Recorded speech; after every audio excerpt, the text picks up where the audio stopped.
हर गांव की अपनी कुछ कहानियां होती हैं, कुछ हंसाने वाली तो कुछ ऐसी जिन्हें सूरज ढलने के बाद याद नहीं किया जाता। आज हम एक ऐसी ही कहानी के अंदर झांकने वाले हैं। देखेंगे कि कैसे एक छोटी सी मामूली सी चेतावनी एक भयानक सच की वजह बन जाती है, और क्यों ऐसी कहानियां आज भी हमारे रोंगटे खड़े कर देती हैं। किसी भी डरावनी कहानी की शुरुआत पता है कहां से होती है? अक्सर एक बहुत ही छोटी सी एक आम सी सलाह से। यहां भी बस यही हुआ। एक दुकानदार ने गांव में आए एक नए दामाद को दोस्ती में एक चेतावनी दी। लेकिन ये सिर्फ एक सलाह नहीं थी, ये असल में खतरे की पहली घंटी थी। तो चलिए कहानी के पहले हिस्से को देखते हैं, अशुभ चेतावनी। ज्यादातर भूता कहानियों की नींव ही एक ऐसी चेतावनी पर रखी होती है जिसे कोई हीरो नजरअंदाज कर देता है, और बस यहीं से साइंस और अंधविश्वास के बीच एक टकराव शुरू हो जाता है जो हमारे मेन कैरेक्टर को सीधे सीधे खतरे के रास्ते पर ले आता है। तो मिलिए शिवलाल से। हमारी कहानी का हीरो नया नया शादीशुदा है, अपने ससुराल आया हुआ है। शिवलाल मतलब आज के जमाने का लड़का जो भूत प्रेत की बातों को आप जानते हैं बस अंधविश्वास मानकर हंसी में उड़ा देता है। और यही अविश्वास कहानी में उसके लिए सबसे बड़ा मोड़ बनने वाला था। और यहीं पर कहानी का असली टेंशन पैदा होता है। देखिए, एक तरफ है शिवलाल का मॉडर्न दिमाग जो कहता है ये सब मन की बातें हैं, बकवास है, और दूसरी तरफ हैं गांव वाले जिनका डर पीढ़ियों पुरानी कहानियों और अनुभवों से बना है। उनके लिए उस बरगद के पेड़ का साया कोई पेड़ नहीं बल्कि एक जीता जागता खतरा है। अब कहानी उस मोड़ पर पहुंचती है जहां हमारा हीरो अपनी सबसे बड़ी गलती करता है, जब एक नहीं बल्कि कई चेतावनियों को जानबूझकर अनसुना कर दिया जाता है। शिवलाल का यही एक फैसला उसकी पूरी किस्मत लिखने वाला था।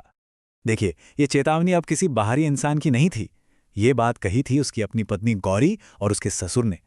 उनकी आवाज में ना एक चिंता थी, एक डर था। उन्हें पता था कि शाम ढलने का मतलब क्या है, पर शिवलाल के लिए ये सब बस गांव वालों की पुरानी बातें थी और कुछ नहीं। तो हुआ यूं कि शिवलाल दोपहर में एक दोस्त से मिलने निकल गया। बातों बातों में पता ही नहीं चला कब शाम ढल गई। लौटते हुए उसे वही दुकानदार काका मिले। उन्होंने एक बार फिर, इस बार और जोर देके कहा कि रात को यहीं रुक जाओ, पर शिवलाल का मानने वाला था। ये छोटी छोटी देर ही उसे सीधे उस रास्ते पर ले आई जिससे सबने मना किया था। दुकानदार की आखिरी रिक्वेस्ट को भी हंसी में उड़ाकर शिवलाल अकेला ही उस बदनाम बरगद के पेड़ वाले रास्ते पर चल दिया। उसके मन में जरा भी डर नहीं था, सिर्फ इस बात का पक्का यकीन था कि भूत प्रेत कुछ नहीं होता। और बस यहीं से कहानी का सबसे डरावना चैप्टर शुरू होता है। शिवलाल घर तो पहुंच गया, लेकिन वो शिवलाल नहीं लौटा जो घर से निकला था। उसके आने के बाद घर में एक अजीब सी, एक भारी खामोशी छा गई। ये एक बड़े तूफान से पहले की शांति थी। आधी रात को गौरी की नींद रसोई से आ रही कुछ अजीब सी आवाजों से टूटी। उसने देखा तो शिवलाल बिस्तर पर नहीं था। डरते डरते जब पूरा परिवार रसोई की तरफ बढ़ा तो सबके मन में एक ही सवाल था, आखिर उस बंद दरवाजे के पीछे हो क्या रहा है? और जो उन्होंने देखा उससे सच में उनके पैरों तले जमीन खिसक गई। शिवलाल फर्श पर बैठा था और उसके चारों तरफ जानवरों का कच्चा मांस और हड्डियां बिखरी पड़ी थीं, और वो उसे किसी भूखे जानवर की तरह बड़ी बेरहमी से खा रहा था। ये नज़ारा किसी के भी होश उड़ाने के लिए काफी था। जब उसके ससुर ने घबराकर उसे पुकारा तो जो जवाब आया वो शिवलाल की आवाज थी ही नहीं।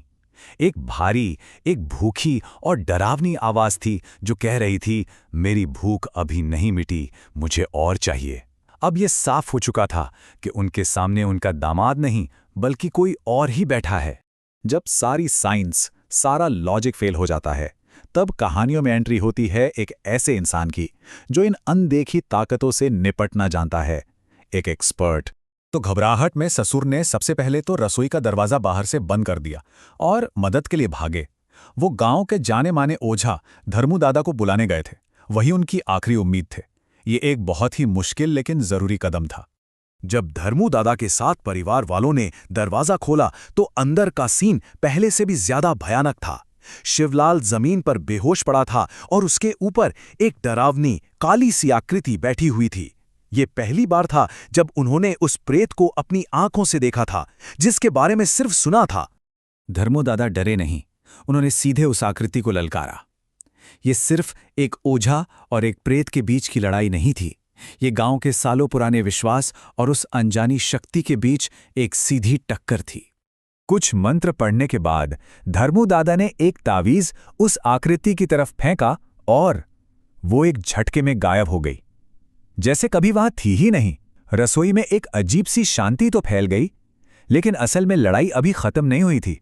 तो शिवलाल की जान बच गई, पर क्या कहानी यहीं पर खत्म हो गई? अक्सर ऐसी कहानियों का अंत इतना सीधा होता नहीं है जितना लगता है। एक सवाल हमेशा पीछे छूट जाता है जो उस डर को जिंदा रखता है। शिवलाल जब ठीक हुआ तो उसे एक रक्षा कवच पहनाकर जल्द से जल्द गांव से दूर भेज दिया गया। लेकिन धर्मू दादा ने गांव वालों को एक बहुत गंभीर चेतावनी दी। उन्होंने कहा, खतरा अभी टला नहीं है, वो प्रेत अब भी यहीं है और हमें उसे खत्म करना ही होगा।